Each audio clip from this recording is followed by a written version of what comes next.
Hey, have you heard about Anchor? You probably haven't heard about Anchor yet, so let me tell you about it. Anchor is the easiest way to make a podcast. You probably hear other people talk about how they make podcasts. If they say it's easy, they're crazy. All of their methods are really hard and complicated, but Anchor, super simple. First off, it's free. They have creation tools that let you make the podcast right from your phone. You don't even need a computer. This is 2019. Who uses computers anymore? Anchor distributes your podcast on all the other platforms. No need to go do all that complicated searching and hosting and posting. Hosting and posting. They do it for you. You can also make money from your podcast. Well, that's what I'm doing right now, because you're listening to this ad. They've got everything you need to make a podcast in one spot. No need to search around all over the place. No need to go to 20 different sites. Just one. Download the free Anchor app or go to anchor.fm to get started. Bet you thought I was going to sing right here, didn't you?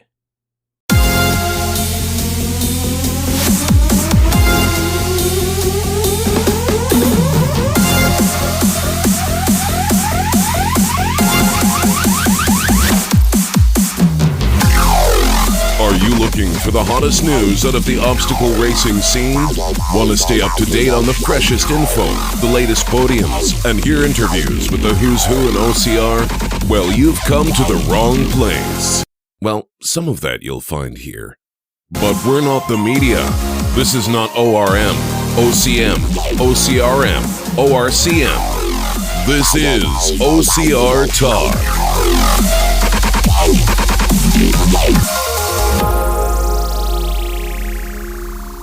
Hello, this is Jason Dupree. Anna Landry. And Our special guest. Hey, you still there? Oh, you wanted me to talk? Sorry. yeah, Mark your pluses. this is episode number 21 of OCR Talk. We've got the silliest episode probably so far. Just because we've got a couple of guests, because they joined us at the Dallas Ultra, which this episode is going to be mostly about, but we've been trying to get everybody on the call, and it has proven to be quite ridiculous. So be sure to listen to the end of the episode for a really fun outtake. But before we get into Ultra topics, because we're still waiting on somebody, we had a review come in from somebody named Chrissy96. Who's Chris? I don't know. Mark, you know a Chrissy? No. I know a Chrissy, but I know a couple of Chrissys. I don't know. Proceed. So they said all the stars, and they only gave us 5 stars. So I don't know how it's all the stars. Because that is all the stars. Yeah. If there's only 5, then they gave us all of them. That makes sense. That's all the stars. She said, or he, Chrissy could be a guy in this day and age. They said, love hearing y'all's take on local Texas, Louisiana race. Whoa, Oh, hang on. Hello. I followed the instructions.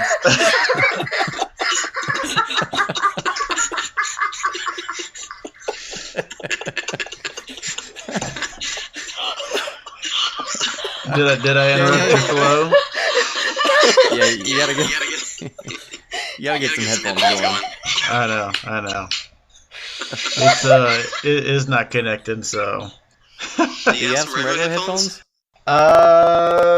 I'll try to do some digging around here. See if I can find some collecting dust somewhere.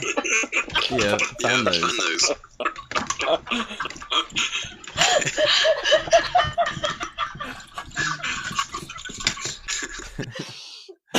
Oh man, that was good. Oh, was it give me the deep voice again? Sounds so manly. You know what I want.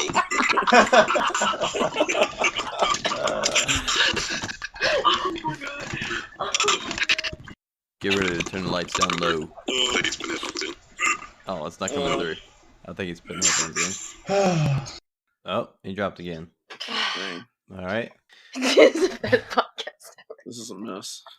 Where'd I leave off? Oh, Chrissy's review.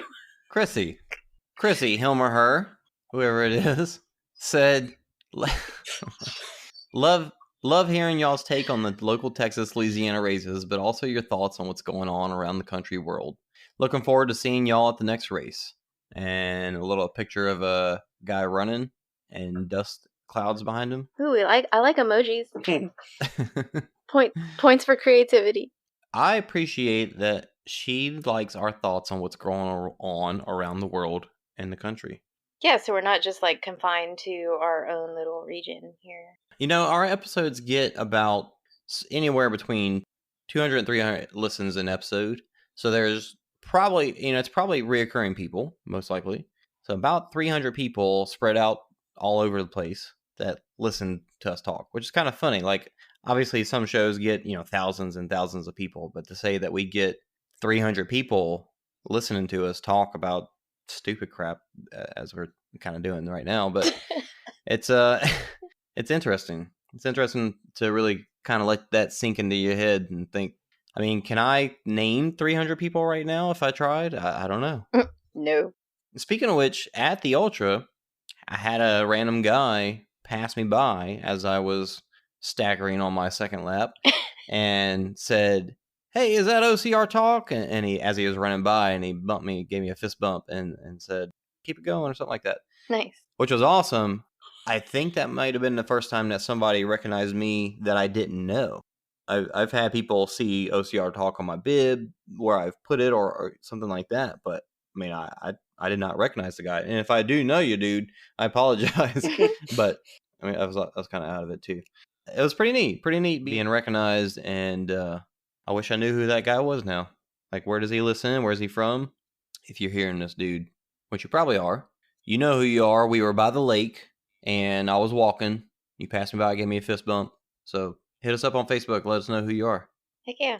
I'm willing to bet he's in Lone Star. Maybe so. We are going to talk a ton about, I say a ton, we're going to try not to make this the longest episode ever like we pretty much always do. Toughest South. But we're going to talk about the Ultra a lot, and we're going to hear how Mark's race went, and Anna's race went, and my race went, and hopefully Daniel's race as well. Maybe. Maybe. A couple of things to talk about beforehand. I found it very interesting to hear that at OCR Worlds, the obstacle completion rate was really low. Now, if you heard, they had 100 obstacles. Yeah. A lot of these obstacles were, like, the wreck bag carry had 7 obstacles in it, and each ditch crossing and log crossing was an obstacle too. But they did have a lot of obstacles because I think most of them were from the nuclear race, which has a ton of obstacles already. So interestingly, my thought on it was they seemed like they didn't have as many hard obstacles. Like they had Platinum Rig and Stairway to Heaven. And honestly, that was the 2 hardest ones that I saw in any of the videos. Did you catch any of the live footage or Yeah, anything? I caught some of the live footage from Mutsicle. I think it was doing like some of the live footage. Yeah, Mutsicle was doing a good job. And it was like a lot of obstacles smashed into a 15K course. It was crazy. You'd have like they looked fun. Yeah, they did, but I mean, you'd have like 4 or 5 obstacles like stacked on top of each other. It seemed like a lot of very doable obstacles for most anybody, but it was just those few that still got a lot of people. Well, yeah, and then after doing however many obstacles you came to before that. Yeah, the sheer amount of them. And that's what I was wondering, is the sheer amount added to the hardness of the extra hard obstacles. Yeah, because the obstacles themselves didn't really look that bad at all. Like, they looked very doable. However, obstacles stacked on top of obstacles, like, you really want to climb over another cargo net that goes over another wall. The age group completion rate. The age group that had the highest completion rate was 28% for females. That's not surprising. Pro was 44, but age group wise, 28 was the highest. Now, that was in a group of 14 people. Talking about the other age groups where it's like 100 people or less, give or take a little more, 15%, 12%. It's pretty crazy. I think watching the live stream, it was Stairway to Heaven that got a ton of people. Oh yeah. Like people were just sitting there for forever. And it was a dry day. It was a cooler day, but it was a dry day. That, and they had stations between some of the obstacles where you could like rinse yourself off so you weren't muddy going into some of the obstacles. Did you see that? I did. That was pretty cool. Having little water spouts, water spigots. It is almost like the old hand washing station when you go in cafeteria in Yeah. school. So I don't know if that helped people or hurt them because your hands aren't muddy and nasty going into the obstacle, but then now you're wet. So you're going into an obstacle and now you're having to do it with wet hands.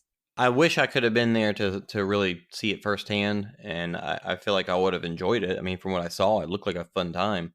But there were quite a few negative posts coming out of this in the OCR World's athlete page. A lot of people just saying, I don't like making negative posts, but this, and they would go on into something. And I think that's pretty crazy. A lot of it was about cheaters.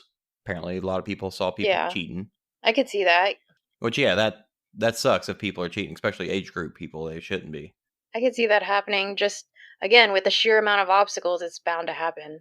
It's just another one of those things that in the sport where there's a lot of trust and, honor system type stuff. With all the negative posts, it's tough. I'm kind of torn. Like, obviously, it sucks to see people are cheating, but to make a public post and be like calling people out, I don't know. Part of me is like, man, just enjoy yourself and stop worrying about that crap. But at a big championship, it's understandable. So I'm kind of torn there. You're at a big championship. You paid to fly across the pond to go to London and do this race, and now it's like.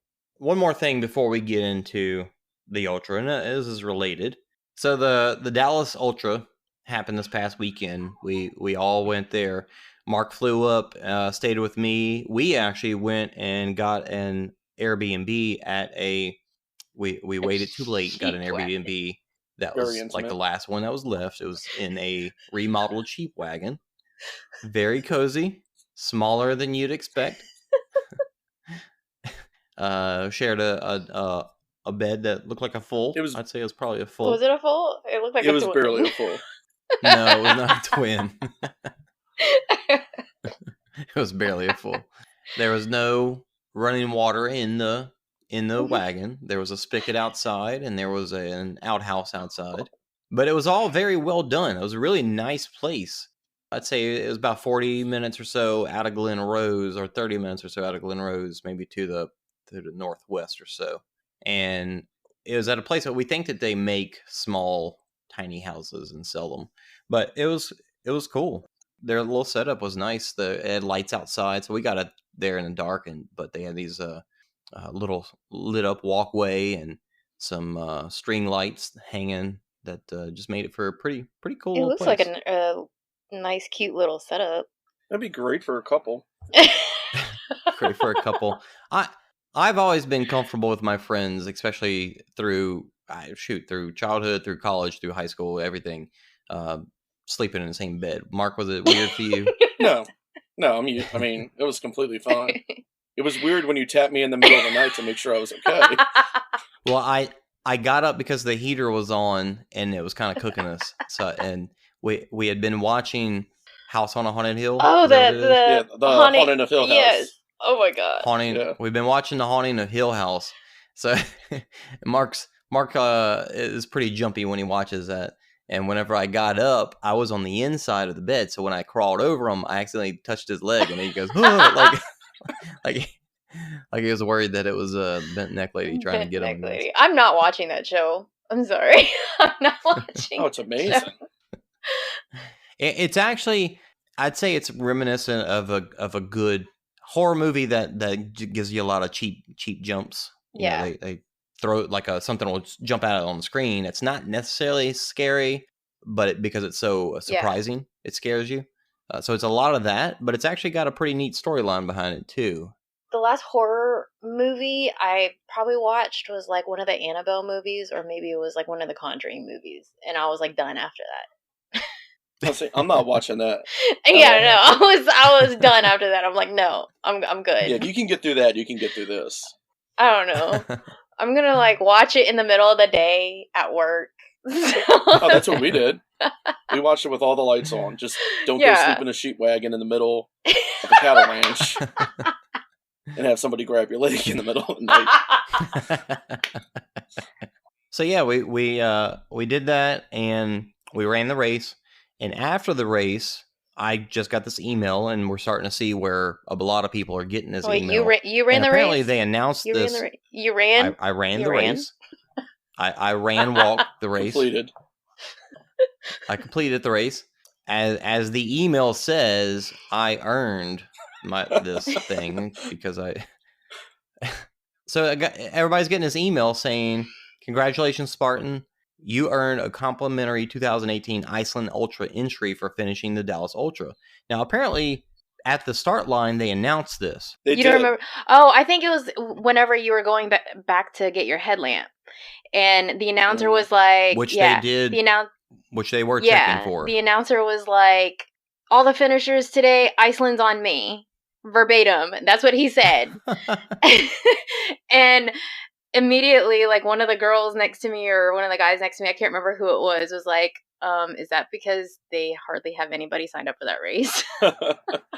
Yeah, that's the obvious, like, why else would they give away entries? Exactly. Like, you're going to put that out there, people are going to hold you to that, especially if, like, that's the only reason why they haven't signed up for that race is because they can't. And they did. They sent out these codes for open waves, and I tried it just to see what it would do. And sure enough, it was full. You pay the insurance, the $14 insurance. Besides that, it was a full, $500 off basically. Oh my gosh. For the race, which is pretty crazy. It's pretty ridiculous. But imagine. It's cool that they're doing that in a way, but imagine being in that crowd when they said that and saying, "I already paid for that." And there were a couple people that did. Yeah. That's nuts. Like, I would be pretty unhappy if that was the case. I saw some backlash today online where in the Ultra group where people were talking about how they had already paid and they were trying to talk to Spartan to see if they would refund them. That would be a shame if they didn't. Or just make friends with somebody that finished the Dallas Ultra Beast who isn't going to Iceland and have them forward you the email. Will that work? Well, yeah, if you get a code from somebody, but if you had already done it, that's the thing. Or if you ran any of the other ultras throughout the season and didn't get that same because this is the last Ultra Beast before Iceland. Just because you ran Dallas, yeah. It reeks of desperation and poor execution. Without a doubt. If you're going, you've already paid for it, I think. No one is really jumping on a last-minute Iceland flight. More than likely. Maybe it'll bring in some more people, but it seems like it's going to upset more people than it helps. I'm sure. I'm sure there's a lot of people that wish they could go to Iceland, but they can't. But now that they're like, oh, I've got a free ticket to Iceland, but now I have to pay for my airfare over there and find a place to stay. So then there's that. Well, it made me think about it for sure, but that was pretty crazy. We did see the meme today on the Lone Star Spartans page with Oprah saying Iceland. You get an Iceland code, and you get an Iceland code. Everybody gets an Iceland code. Oh, by the way, about your headlamp, I turned around after you had left to go get your headlamp, and this guy was busting out his phone and turning on the flashlight and like sticking it in his headband. So I was like, well, hell, Jason just could have busted out his phone and turned out his flashlight. Well, I did have my headlamp. I just wanted to, we spent about an hour in the dark, and there were so many people around, and the moon was full, and so your eyes adjusted. I don't know, I just wanted to give it I just wanted to give it a shot, see if I could do it without the headlamp. And last year they didn't check for headlamps, I don't think. Last year they were way more rushed though. Yeah. That's true. They were still delayed this year though. Only by about 15 minutes instead of a full half hour or more. I was talking to Mike Stefano about the race a little bit because I've joined their M. Stefano running team. He basically uses that as a way to have more people to interview for his podcast because it's, he's covering stuff all over the place too. And as he asked me what was the difference between the Dallas Ultra Beast last year and the Dallas Ultra this year since the rebranding. Everything. Oh my God. 2 laps of the Ultra Loop instead of 1? Yeah. Was there anything else different? Yeah, all the No. mud. And No. all the I mean, obstacles. The format of of Spartan's race, though, not the venue and all that, but No, they made a big deal about rebranding it, and the only difference was the extra ultra. The extra Ultra Loop. And it was purple. We got purple pennies. Straight out of the gate. We didn't have to earn our pennies. From the beginning. Yeah. We didn't have to earn our pennies. That was a memory test last year, if you remember. Like, you had to go into... that's right. Yeah, you had to go into the transition area, and you had to tell them your memory test, whatever, and that's how you got your green penny last year. But not this time. Not this time. I don't know.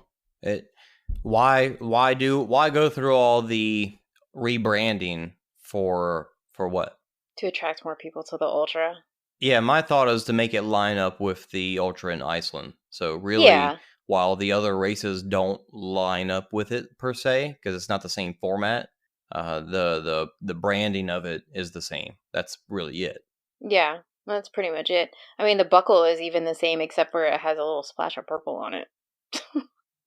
Didn't they say, wasn't there rumors last year that they were going to get rid of the buckles? Yeah. Yep. There was rumors that they were getting rid of the buckles because they were too expensive or something like that. But no, they just jacked up the prices on everything else. Yeah, good thing they didn't. But Mark, he wasn't planning on doing it again this year. But the reason he did is because that code came out earlier this year. Yeah, it was so stinking cheap. It was like half the price, if not more. That was nuts. That was the only reason I did it again. So, Mark, I don't think you're planning on doing it again next year, right? I said that last year. So, who knows? Well, that's what I'm saying. Come February or March, there's going to be a code come out for it's going to be like 55% off. Yeah. I don't know if it's cheap again. Who knows? I feel like I need to get It's actually going to be free. It's actually going to be free, and you just pay the registration or the insurance fee. Exactly. You're going to get an email with a complimentary code. I'm in. I don't know. After the earful that Daniel gave that Spartan staff member on our way out, we might be getting a free code. All right. Well, save that for a moment. Yeah. Let's talk about the race itself. The venue was the same. Mm-hmm. Yeah. Same as last year. Same place they've been doing the Beast for a while now. We actually ran the course in the same direction as last year. For the most part, the course was about the same as last year, but the Ultra bit was a little bit different. And then we didn't go through the lake either this time. Right, we just went around it. Which was funny because it was nowhere near as cold as last year. Yeah, exactly. Like, I'd rather go through the lake. You've already taken me through everything else. Like, take me through the lake. So what about the Ultra Loop? Did you like it? Did you think it was stupid, or what are your thoughts on just the extra piece that we had as the Ultra racers? Felt lazy. It felt like they just left something out. They did leave something out. They were supposed to have a barbed wire crawl on that, and they didn't have it. And they were supposed to have obstacles. Well, there was 2. There were 2. 3. There were supposed to be 3. Yeah. Well, there was the over, out, or under. The under. Oh yeah, the under through because they didn't have the over part of it. Right. Armor was there, and there was the sled pull that was different than the sled drag. Yeah. Because it had a yoke instead of a chain. That was pretty tough, pulling those things up that muddy hill. Yeah. The girls weren't in the mud like the guys. I thought that was easier than yeah, the we sled were. Pull. You thought it was easier? I got inside of it and put it like on my waist and just walked with it. Like a yoke? Yeah.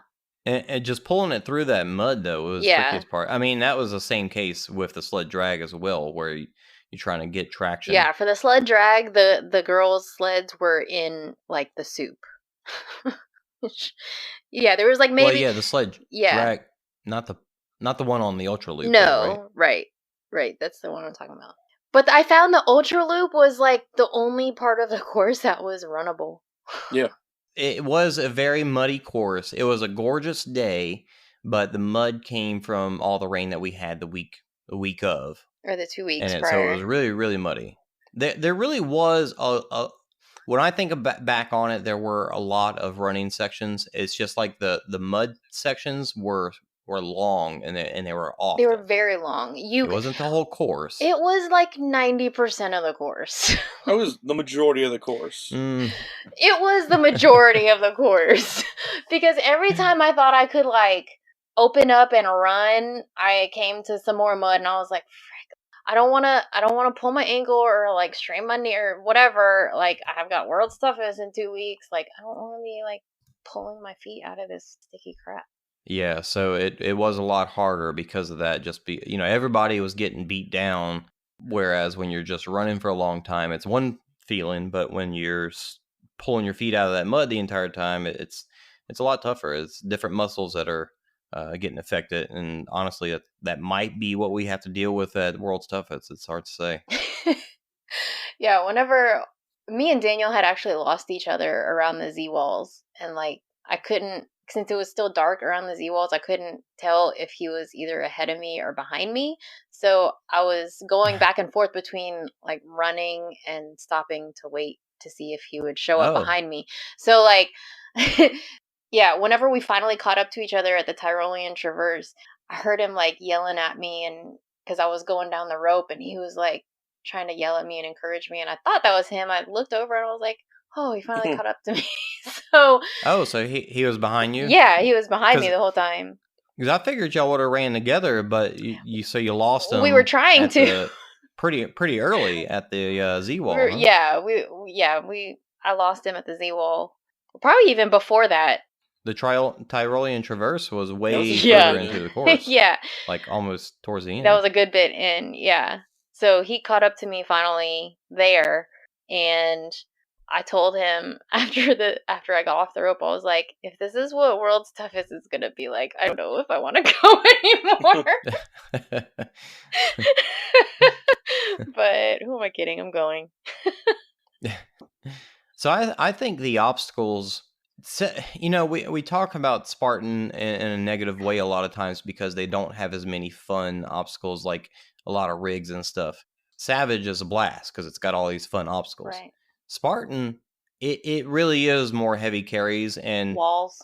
It really spoke that to me whenever I was getting towards the end, being dead and being like, I'm almost done.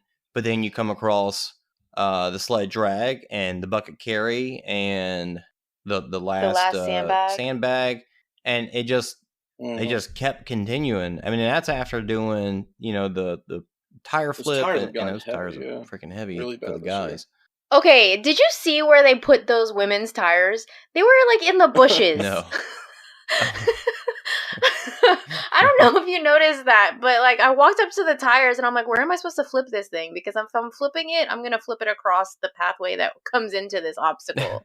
Yeah. So, but anyway, I liked the heavy carries though, because I just felt like I was going over walls the whole time I was on the course. I was either going over walls or going through mud.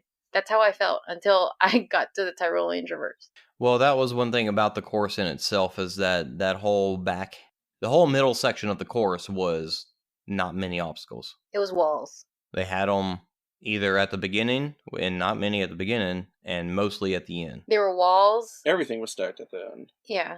It was all just walls. That's all I remember. And then I remember finishing out that first loop, and I'm like, that's it?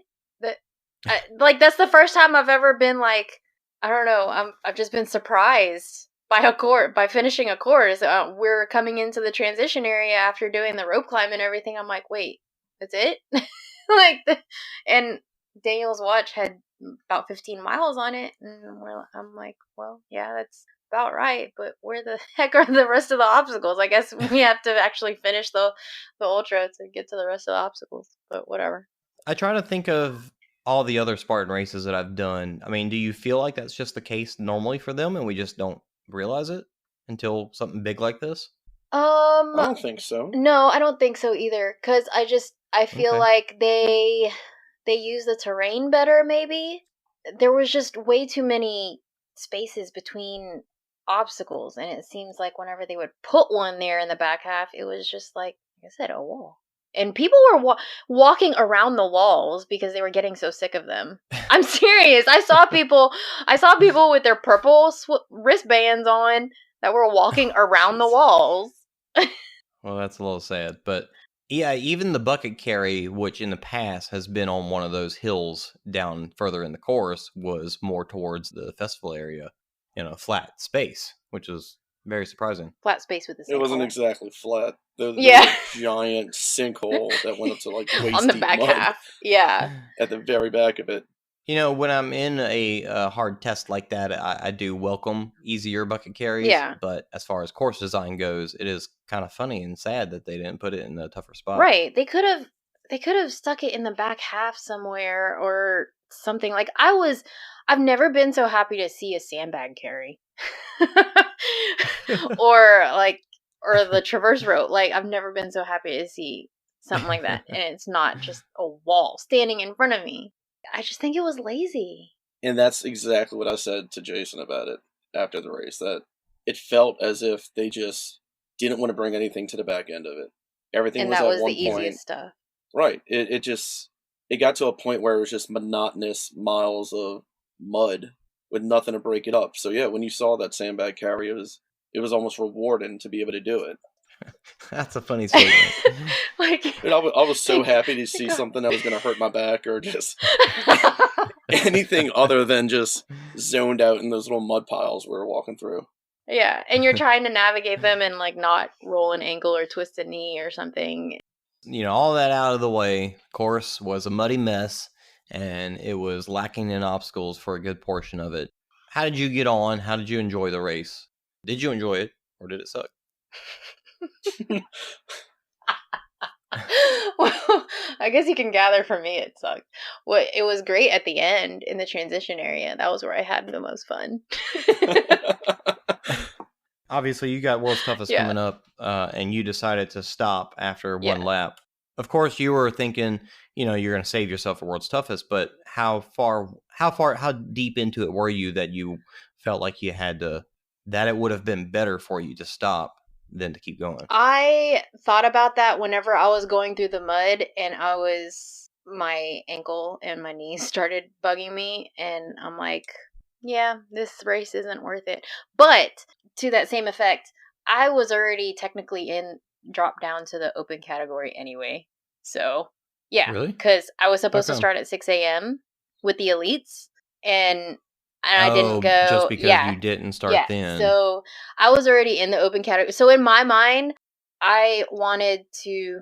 You weren't even competing. Right. I just wanted to get some miles in, have a good race, and enjoy the race and try and get. Did you get there too late? No, I didn't. I told Daniel like right before the elites were supposed to take off. I was like, you know what? I just kind of want to run this race with you and just make sure you finish and you get your belt buckle.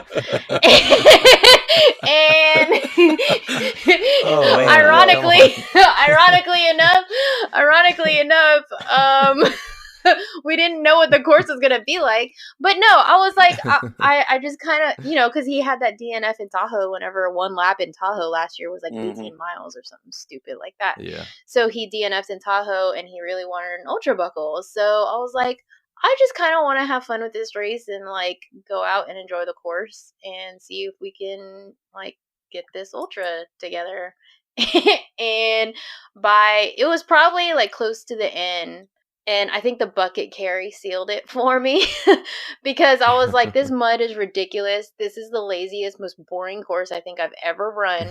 I mean, last year we did a lot of Spartan races, and then Daniel had that year in 2015 whenever he had done like 7 trifectas in a year. So like both of us have a pretty good understanding of what Spartan can be outside of the South.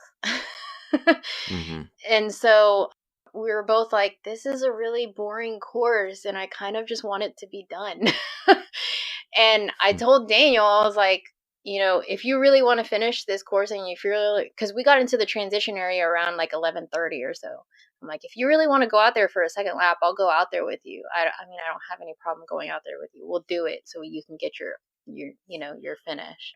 And we both were just like not feeling it. So what was what was going on with him? Well, he's been dealing with some ankle issues coming into this race, and he hasn't really been focusing on like the long endurance type stuff. So this was probably his longest run in the past 3 months. But I mean, he did good. I mean, we still ran the runnable portions of it, what little there were. It was just a really boring course, and we've just never felt that bored during an OCR. I legitimately felt bored.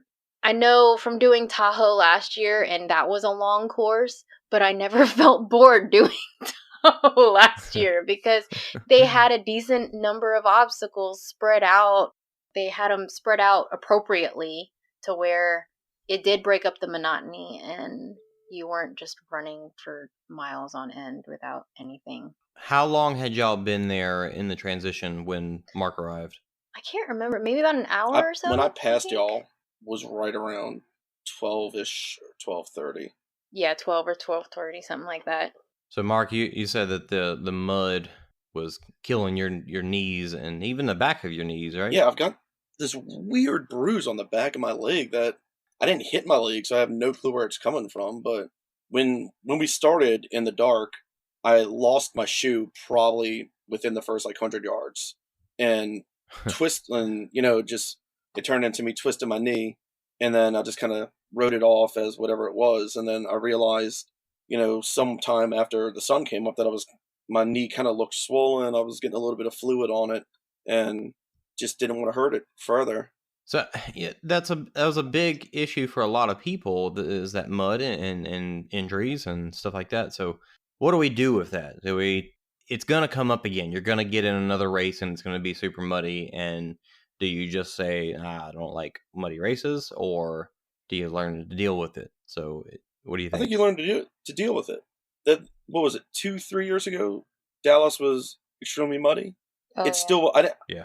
I remember it being terrible then, but it still wasn't a bad race.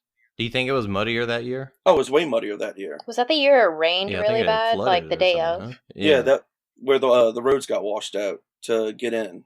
But even though that race was muddier that year, I think this one was just so long with the mud. Like, it was muddier, but there were places at least to run on that one, and then they had the course spread out properly, I think. That's what kills me, is that this is my gripe about the course, okay? The area had some pretty heavy rains for a couple weeks leading up to the event. The amount of manpower that Spartan has, I think they could have, adjusted at least some parts of the course to where it was in a little bit better terrain.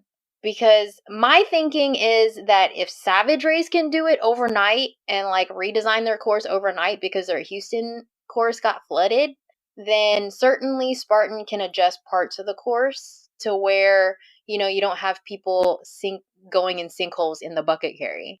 That's where my mind goes whenever I think about it. Because if a small operation like Savage Race can do something like that, then certainly Spartan can at least make an effort to do something like that for the racers. Yeah, and my rebuttal to that would be just the fact that I've heard people talk about how, because it was rainy, the week of and not that day, they were behind when it comes to build and all that kind of stuff. So maybe that's why the bucket was where it was instead of being somewhere else, because the rain put them behind schedule on building. Yeah, I don't know. And I guess I can understand that aspect of it. It's hard to say when you don't know all the details. And I mean, they've been coming to this venue for the past several years, and they have plenty of open space to design a better course. And they have in the past. Last year was a perfect example of I loved that Ultra Beast course. That was great last year. Yeah, even though it was freaking cold. I wonder, in my head, I know while I was out there, and I was trying not to, but I was comparing last year's course to this year's course. And I kept, where did the sun come up when we were on the course last year? Okay, where's the sun coming up this time? All right, we're about 2 miles behind where it was that time. And I kept judging it off of that. And then, my first lap was slower this year than my second lap was last year. So the whole time I kept going, all right, well, I know I need to be here. I need to be here. And I think that was messing with me some. But then you're also comparing how great last year was in your head the whole time to how miserable this year was. So it made it even worse. But in the past, they've always, we've either gone left or towards the lake or away from the lake when we start. Mm-hmm. And then this year it just followed the same route that it did last year, which kind of bummed me out. I wanted to go the opposite direction, change it up a little bit. I just hate that they bunched up all the obstacles at the end. Yeah, it probably made it easier for build because they didn't have to tote the equipment as far. But there was still areas like whenever you came around the lake and you're coming up the backside of the resort or wherever. And there's that little gravel road. Last year they had like the Z walls and twist. No, maybe not Twister, but like yeah. Sled drag. But they had like several little obstacles there, and it just something like that would have just broken up the monotony and not made it feel like such a miserable trail race. Because that's what it felt like to me. It felt like a very miserable trail race that just had stuff in the way. Some walls. So literally some walls that you had to climb over. It was supposed to be 60 plus obstacles, but I don't know if they even had that many. It's because we didn't finish the Well, ultra. I mean, even finish it. I mean, yeah, we didn't finish it, but so Jason, was there even 60 plus obstacles? I mean, I don't think there would have been. Yeah, I don't know. I'd have to look back and count. I mean, just on the lap that we did, there was no way they had like 35 extra obstacles just kind of hidden away somewhere. No, unless they were counting each of those little A-frame things that they built to go over the fences. Oh, I hope not. I don't think so. But that's the only thing I can think of. Each mile of mud that we had to go through counts as one. Exactly. That was a mud mile. That was their mud mile. You got 13 mud miles in a row. So I did finish the race, made it around that first lap, and then the second lap, I actually ended up feeling like just sick, like head hurting, nauseous in my stomach at times, and almost like motion sickness from looking down at the ground to watch my footing for so long. So it actually ended up being a lot tougher race for me than I had hoped for. I made it through, and very interesting moment was when I got back to the transition, because for people that weren't there, the course passed by the transition area, but still had another mile and a half or so before the finish. So when you got there, you saw all your bags, and of course, every single person that passed through was like, "Oh, is this the transition area already?" No, it's just a tease. You got to keep going. I know I heard them say that so many times. When I got there on the second lap, Mark was there hanging out, and he said, "I said, hey, what are you doing?" And he said, "I'm waiting for you." And I said, "Did you finish?" Before I continue with the story, remember I had been like dealing with sickness, like questioning if I wanted to do endurance racing anymore. Just go ahead and say what you said. Going through. I need to preface that though, because I mean I was in a very emotional state, but so I got there, and anyway, he said, "I'm waiting for you," and I said, "Did you finish?" He said, "What'd you say? No?" I said no. Anna, Daniel, and I pulled out after one lap. And what did I respond? Of course you not. Said, or something. Yeah, I didn't think you did. I didn't think you did. And then you threw me your waist belt and your Camelback, and then just took off. No, and after that I said, "Well, I'm going to finish this," and then I took off. Thinking back on it, it very much understands how it looked like I was being ugly and rude. And in reality, I was like very determined and was like, "I'm finishing this. I don't care how crappy I felt this entire time." I had to apologize to Mark later because it was pretty rude the way it came out. I knew it wasn't meant to be. Well, I appreciate that you know me that way, Mark. But I went around that last bit and kind of had a renewed energy because I knew the finish was there, and I got to see Mark and say hey, and then was like, I'm gonna get done with this crap in just a moment, and made it burpee free all the way until that dumb spear throw at the end. And then did the most pathetic burpees you probably ever see in your life to finish it out. The last thing I want to say about it, and I'll ask y'all the same question, is just what is the most interesting part of it? Or maybe a good moment that you had or something. But to me, it was just really interesting to say I struggled and went slow on the second half and had a race that, according to what they were saying for the qualification for age group and elites for the Iceland Ultra, being a 10-hour ultra race at another race, and I finished in 9 hours and 30 minutes. So my slow pace like that qualified me to run elite at Iceland.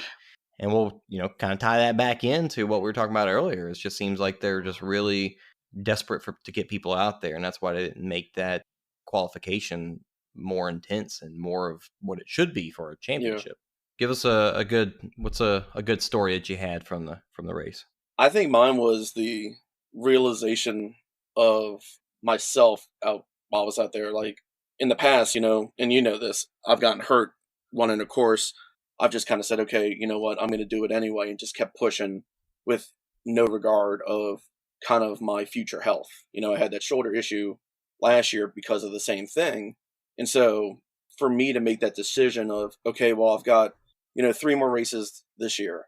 I need to realize what I need to do, and just kind of being able to separate myself from it while I was out there was one of the big things for me on this course. But I think it was also because it was so monotonous that I was able to sit there and think through those things and kind of come to them. And then seeing Anna and Daniel in transition when I passed kind of gave me a little burst of energy. And then showing up and like I ran right up to Anna when I got into transition and just laid on the ground, like right next to her with my pack as a pillow. I was like, I'm done. Yeah. He just flopped face down in the ground. I think that really could speak to a lot of people because, we've been doing this. Mark, I can't remember what your first race was, but I know my first race with you was in 2013. And we've been doing this for a while now. And a lot of people, this race was still their moment of, I'm proving something to myself. Yeah. And eventually you come to a point where you've proven yourself, and pushing yourself beyond that point of hurt and pain, you may feel like, it's not really worth it because I already know that I could do it. So I don't feel so bad about just saying, all right, I'm good. If I wouldn't have done the one last year, then I probably would have pushed myself and I would have regretted it.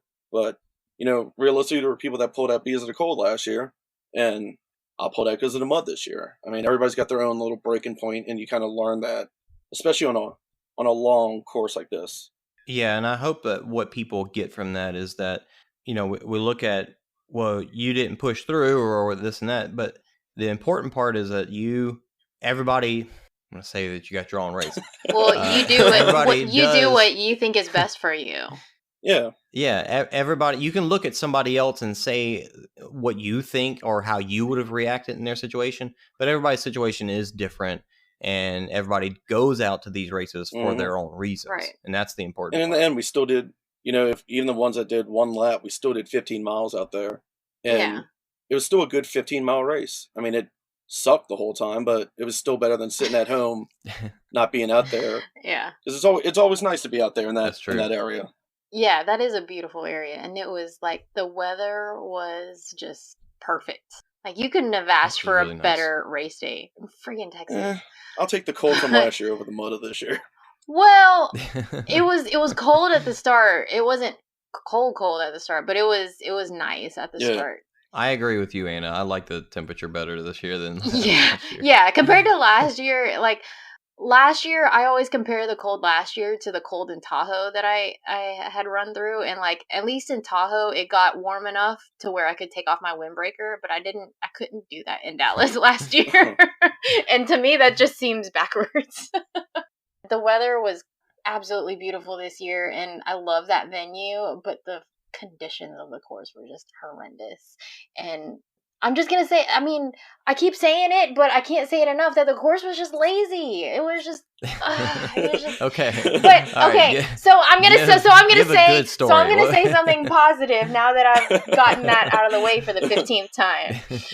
Because I had a clean race, and with as pissed off as I was going through the course, I had a clean race, burpee free, even though I didn't do the spear throw or whatever.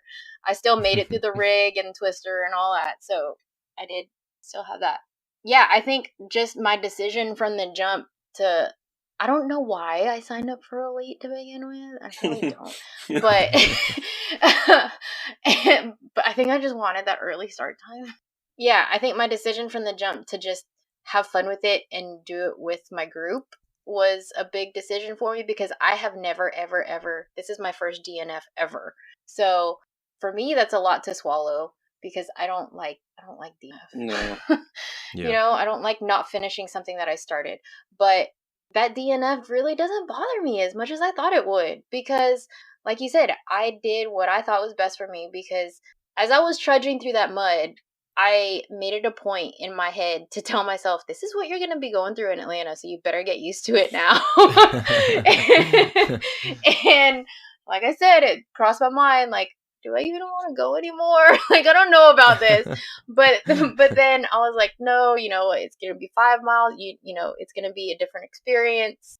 This is just something completely different. And you're just going to have to tough it through, finish this lap, see how you feel at the end, and we'll just go from there. It forces you to be like, okay, let's just take things moment by moment. You might feel like crap right now, but whenever you finish, you might feel different. I definitely did feel like it was the best decision for me to just enjoy my time out there while I could and not finish so I could save myself for my main goals.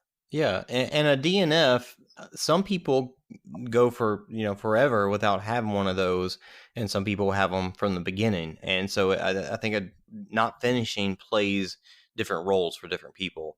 But you had that here.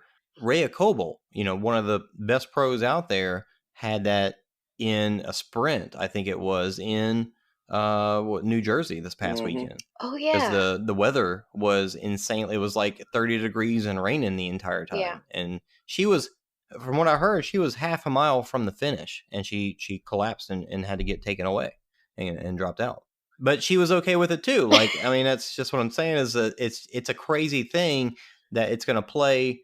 For some people, it's going to be like a break me down but build me up kind of thing. Some people, it's like that's just the way life is. So it's cool that you got to go through that, if anything. Yeah, and that's probably my biggest takeaway from it, was like, at least I know that I was good on all the obstacles, or at least the obstacles that I did go through. At least I was aware of myself enough to make that decision to just call it.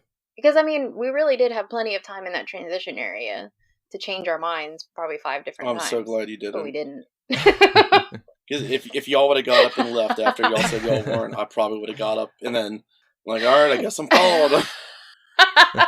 In my mind, I wanted Daniel to get his belt buckle if it really meant that much to him. And I was like, you know what? We're going to start it together. And if we DNF, we're going to DNF together. And I'm so glad we DNF together. All right, well, let's wrap this up. Everybody that's listening, we really appreciate y'all listening and taking the time to hear how we felt about this race. And of course, as always, post on Facebook and Instagram and our email and let us know how you felt about it as well. Don't forget to just keep training. World's Toughest is coming up. Just get a little bit more training in, and then rest up and taper off and get ready for that. But any last things y'all want to say before we go? Daniel, we miss you. Yeah, Daniel needs some headphones. We were waiting to hear from Daniel just then. Daniel's still stuck in the mud. I'm just excited for Worlds. We tried, Daniel. We tried. Yes, I'm excited for Worlds too. I haven't really decided how we want to do an episode for Worlds. Do we want to record something while we're there? Do we just want to do it? Actually, that would be pretty awesome because we all will be there, and we'll be there for the next day for the brunch, and that would be pretty freaking sweet to have a little round table sit down. It'd be, I mean, we can get whoever, but it'll be at least me and you and Mark and April. Yes. Daniel's not going to make it, right? I think he saw a dark side of me at the Ultra this weekend that he didn't want to see. I'm sure Mike Stefano would probably want to join us for that if we could, but with that being the case, I'll freaking bring my mic and my phone and the cable for it, and Me too. We'll go ahead and do a recap and everything right after the race. That'd be fun. Yes, I'm down for that. All right. Well, anything else? I'll have OCR talk on my jersey. Look out for me. Look out for Anna. She's going to have that other lady. I'm totally writing that on the back of my bib. Follow, listen, and talk, and see you in Atlanta. Daniel, I'm in the house.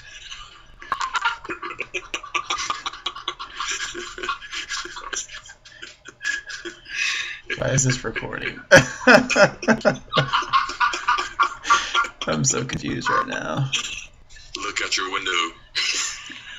Oh, jeez. Bring the money to me at 9 o'clock. Or else she dies.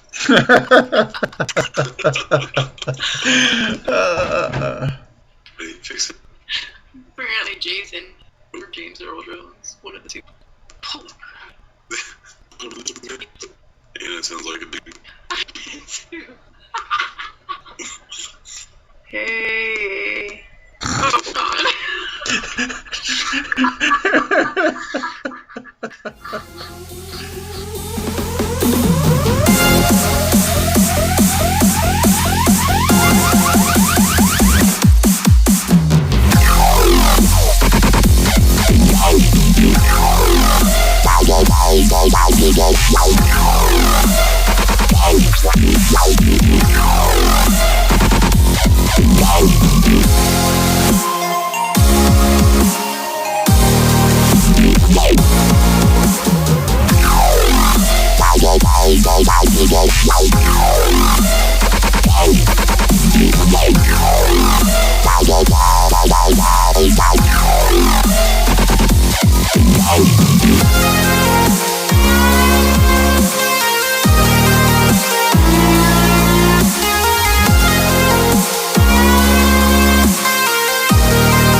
Declan, you want to say hello? No. Bye.